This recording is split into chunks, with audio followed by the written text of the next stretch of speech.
जी अस्सलाम वालेकुम guys, my name is Mohammad Subhan and today our topic is typical properties of gases. ठीक है, this topic belongs to the chapter number 5 of the chemistry 9th class, physical states of matter. तो guys, physical states of matter में हमारा most important topic है typical properties of gases. तो सबसे पहले अगर हम चैप्टर के इंट्रो की बात करें तो इसमें वो बात करता है फिज़िकल स्टेट ऑफ मैटर के जो मैटर है वो फिज़िकली किस तरह से एग्जिस्ट करते हैं। ठीक है, तो चूँकि ये मैटर्स की बात कर रहा है तो मैटर्स में हम तीन चीज़ों की बात करते हैं, सॉलिड्स, लिक्विड्स एंड गैसेस। ठीक है, तो इनको हमने डिफाइन चैप्टर 1 में किया हुआ है अच्छे तरीके से। यहाँ पे इसकी प्रॉपर्टीज़ जो हैं वो एक्सटेंसिवली इन्होंने बयान की हुई हैं। ठीक है, तो सॉलिड, लिक्विड्स एंड गैसेस में सबसे पहले हम यहाँ पे डिस्कस करते हैं गैसेस की प्रॉपर्टीज़ क्या हैं। ठीक है गाइस, तो जो गैस है हमारे पास, अगर हम इनको जनरली डिफाइन करें तो जो गैस का बेसिक फ़र्क है सॉलिड्स और लिक्विड्स के साथ वो सिर्फ ये है कि इनकी डेंसिटी कम होती है। ठीक है, इनके जो मॉलिक्यूल्स हैं, गैस के मॉलिक्यूल्स, वो लिक्विड्स और सॉलिड्स के मॉलिक्यूल से बहुत ज़्यादा दूर होते हैं। क्या मतलब इस बात का? इस बात का सिंपल मतलब ये है कि अगर हमारे पास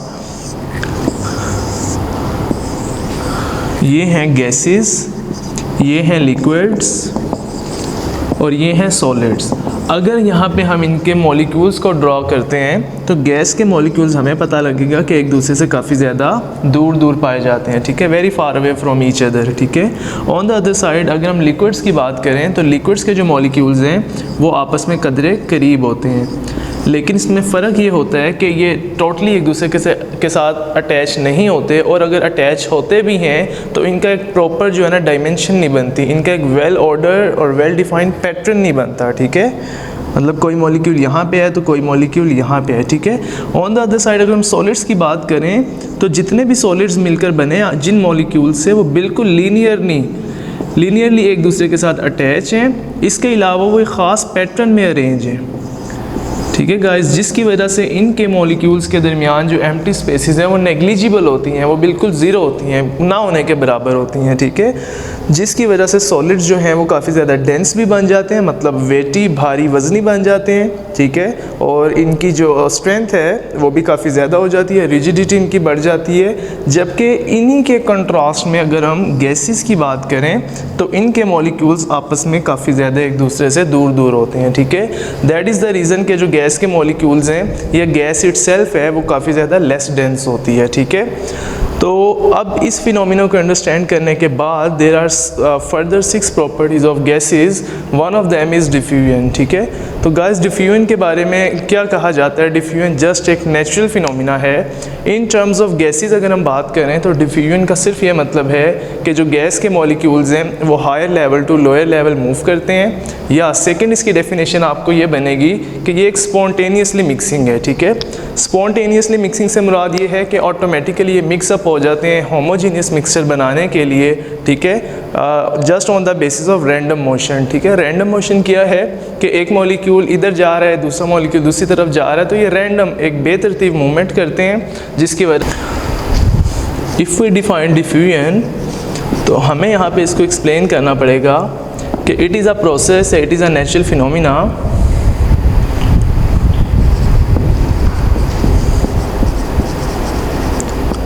in which gas molecules spontaneously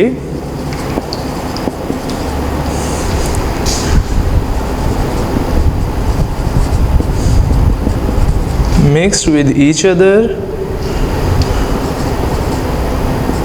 on the basis of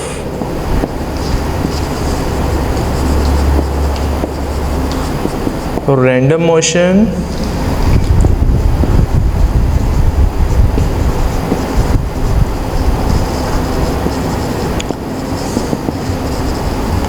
to make homogeneous mixtures.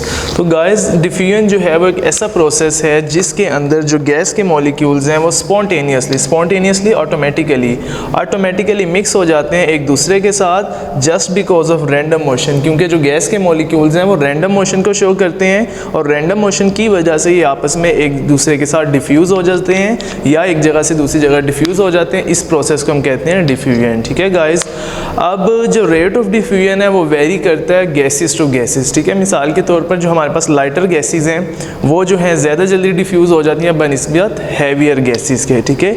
इसकी एक जनरल सी एग्जांपल है आपके पास कि जो हाइड्रोजन गैस है जिसका एटॉमिक नंबर ही बहुत कम है, तो डेफिनेटली ये हल्की गैस है। हाइड्रोजन जो है वो डिफ्यूज़ेस 4 times faster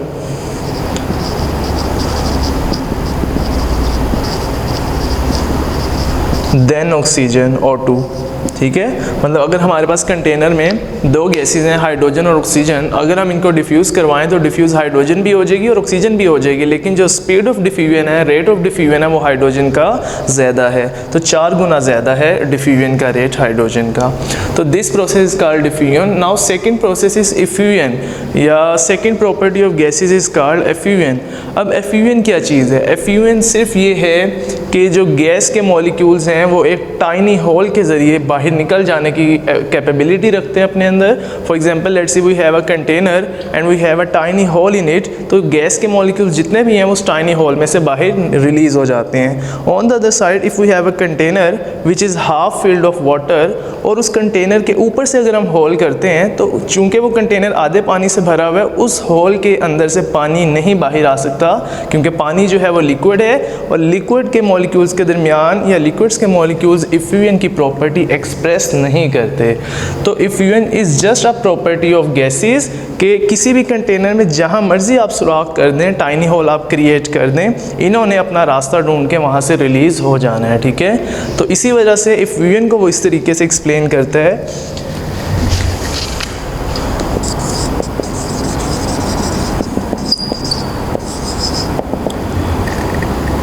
Effusion is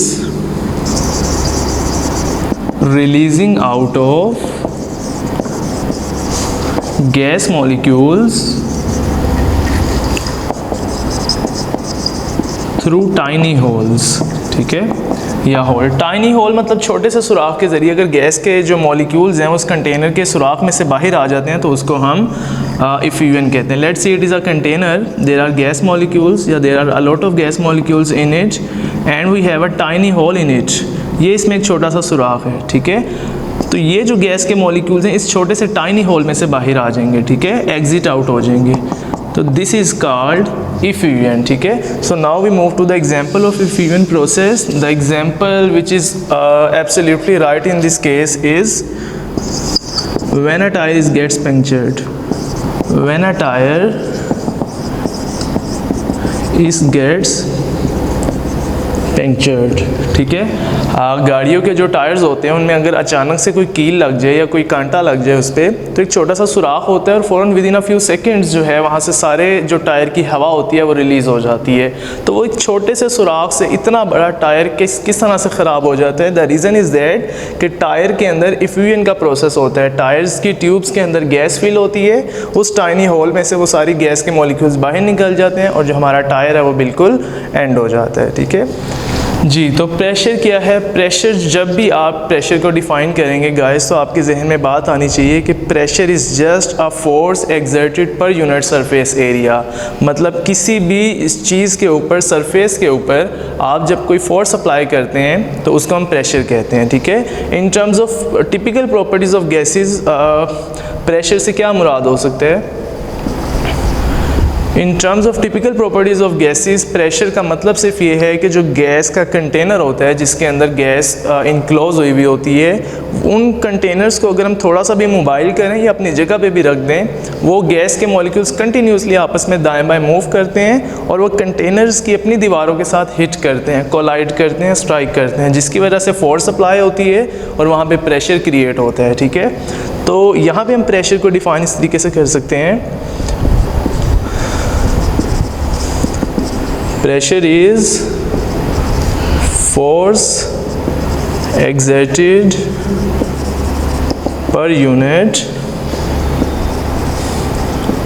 surface area, ठीक है। किसी भी सरफेस एरिया के ऊपर जो प्रेशर एक्सर्ट होता है उसको हम फोर्स एक्सर्ट होती है उसको हम प्रेशर कहते हैं। लिहाजा अब अगर हम इसका फार्मूला डिराइव करें तो pressure is denoted by P and force is expressed in F and furthermore area is represented by A। तो P is equal to F over A. Now extensively if we discuss about the particular units of F and A, so there the unit of force is Newton and of area is meter square. So furthermore it is written as Nm minus 2 which is Newton per meter square. ले guys, तो ये हमारे पास इसका formula drive होता है और unit भी drive होता है, ठीक है। अगेन इसको सुन लें, P is equal to F over A। Pressure का मतलब ये है कि force over area, force over area further जो कहलाएगा न्यूटन पर मीटर स्क्वायर कहलाएगा, ठीक है, न्यूटन ओवर एम स्क्वायर, और इसको फर्दर हम लिख सकते हैं Nm माइनस 2। तो जो प्रेशर का बेसिक फार्मूला बनता है वो न्यूटन पर मीटर स्क्वायर बनता है। अब गाइस कुछ प्रेशर के हमारे पास फर्दर यूनिट्स भी हैं, जिनमें से हमारे पास एटमॉस्फेरिक है जिसको हम ATM कहते हैं, ठीक है। फिर हमारे पास जो ATM के अलावा टॉर है, टॉर के अलावा मिलीमीटर ऑफ मरकरी है, इसके अलावा न्यूटन पर मीटर स्क्वायर है, ठीक है। तो इस तरीके से काफ़ी ज़्यादा हमारे पास यूनिट्स हैं, तो उनको हम एक्सप्लेन कर लेते हैं। अगर हमारे पास 1 ATM है तो 1 ATM का मतलब सिर्फ ये है कि there are 760 millimetre of mercury, ठीक है। तो ये 760 मिलीमीटर ऑफ मरकरी जो है ये भी प्रेशर का यूनिट है, but it is 760 times smaller than 1 ATM। It's mean 1 ATM is greater unit of pressure, ठीक है गाइस। अच्छा, on the other side 1 ATM is equal to 760 millimetre of mercury. Similarly अगर हम प्रेशर को system international के मुताबिक देखें तो सिस्टम इंटरनेशनल में प्रेशर का जो यूनिट है दैट इज़ पास्कल, ठीक है, on the basis of the name of scientist, ठीक है, it is simply represented as PA। अब अगर हम पास्कल्स की बात करें तो if we have 101325 pascals of pressure, so it's simply meaning is that there are also 101325 newton per metre square. ले गाइस, तो जितने पास्कल्स होंगे उतने ही न्यूटन मीटर स्क्वायर्स हैं, यानी कि ये दोनों वैल्यूज़ हमारे पास इक्वल हैं, ठीक है। ऑन द अदर साइड अगर हमारे पास 1 ATM है तो इसका मतलब ये होगा हमारे पास 760 मिलीमीटर ऑफ मरकरी है, ठीक है गाइस। तो ये कुछ अलग इसका यूनिट हैं, लेकिन बेसिक जो जनरल आप लोग यूज़ करते हैं वो पास्कल और ATM यूज़ करते हैं।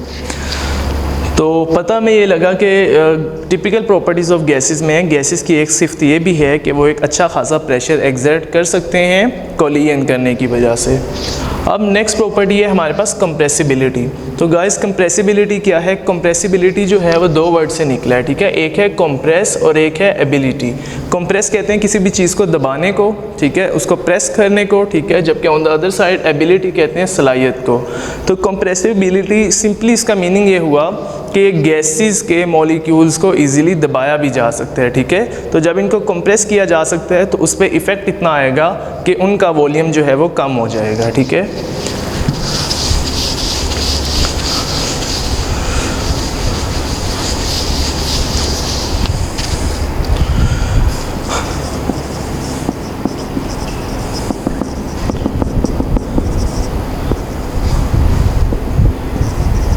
जी, कंप्रेसिबिलिटी में ये है कि गैसेस कैन बी कंप्रेस्ड, ठीक है। अब कंप्रेस होने से इनका इफ़ेक्ट क्या पड़ेगा? इनका इफ़ेक्ट जस्ट ये है वॉल्यूम डिक्रीजेस, ठीक है। अगर हम देखें किसी सॉलिड पार्टिकल को देखें या किसी भी सॉलिड ऑब्जेक्ट को देखें तो जब भी हम उनको दबाते हैं तो वो इजीली कंप्रेस नहीं होते, क्योंकि जो उनके मॉलिक्यूल्स होते हैं वो एक दूसरे के साथ अटैच होते हैं। गैसेस के पास अ लॉट ऑफ स्पेस होती है इनके मॉलिक्यूल्स के दरमियान, जिसकी वजह से हम इनको ईजिली दबा सकते हैं, ठीक है, और दबाने से इनका वॉल्यूम कम हो जाता है। Let's see an example. ये हमारे पास एक कंटेनर है, इसके अंदर गैस के मॉलिक्यूल्स फिल्ड अप हैं, ठीक है। ये एक पिस्टन लगा हुआ है मूवेबल, ठीक है। यहाँ से हम इसको घुमाते हैं और ये पिस्टन जो इसका कैप है वो ऊपर से नीचे आ सकते हैं। नेक्स्ट डायग्राम के अंदर हम इसी कंटेनर के इस पिस्टन को नीचे ले आते हैं, ठीक है। तो जितनी भी गैस के मॉलिक्यूल्स जो ऊपर ऊपर फैले हुए थे वो इस पिस्टन के मूव होने की वजह से नीचे आ जाएंगे, ठीक है। और गैसेस का जो एरिया है जो पहले इतना था, वॉल्यूम इतना था, अब वो वॉल्यूम इतना रह जाएगा, ठीक है। तो इससे साबित ये होता है कि गैसेस जो हैं काफ़ी एक्सटेंट तक दबाई जा सकती हैं, ठीक है। This property is simply called as compressibility, दबाया जा सकता है इनको। Next one is mobility. तो गाइस मोबिलिटी बहुत आसान इसकी प्रॉपर्टी है। मोबिलिटी का जस्ट आपको मीनिंग पता होना चाहिए। मोबिलिटी वर्ड निकला है मोबाइल से। मोबाइल कहते हैं इन मूवमेंट, किसी भी चीज़ का हरकत की हालत में होना मोबिलिटी कहलाता है। तो हम जानते हैं कि जो गैस के पार्टिकल्स हैं, गैस के मॉलिक्यूल्स हैं, वो एक जगह स्टेबल नहीं रह सकते, चाहे वो कंटेनर में है चाहे वो किसी और जगह पे हैं, वो इजीली कोलाइड करते हैं, मूव करते हैं। अब जब ये मूवमेंट करते हैं तो मूवमेंट करने की वजह से इनकी काइनेटिक एनर्जी बढ़ जाती है। तो गैसेस की एक ऐसी प्रॉपर्टी जिसके तहत ये आपस में फ्रीली मूव कर सकते हैं, इस प्रॉपर्टी को हम मोबिलिटी कहते हैं। मोबिलिटी जो है सिर्फ गैसेस एक्सप्रेस करती हैं। ऑन द अदर साइड जो सॉलिड्स और लिक्विड्स हैं वो मोबिलिटी की प्रॉपर्टी को नहीं एक्सप्रेस करते। डेंसिटी क्या है गाइस? डेंसिटी थोड़ा सा इसमें एक्सटेंसिव कॉन्सेप्ट है।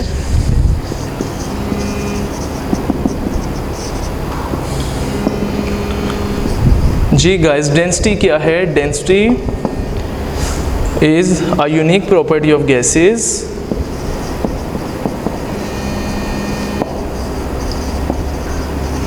ठीक है। अब इसकी स्टेटमेंट क्या बनेगी? इसकी स्टेटमेंट जस्ट ये है कि जो डेंसिटी है that is mass per unit volume. इसको गाइस आपने याद रखना है, जो मास पर यूनिट वॉल्यूम है दैट इज डेंसिटी। ठीक है। अब यही मास पर यूनिट वॉल्यूम जो है ये दो तरीके से होता है।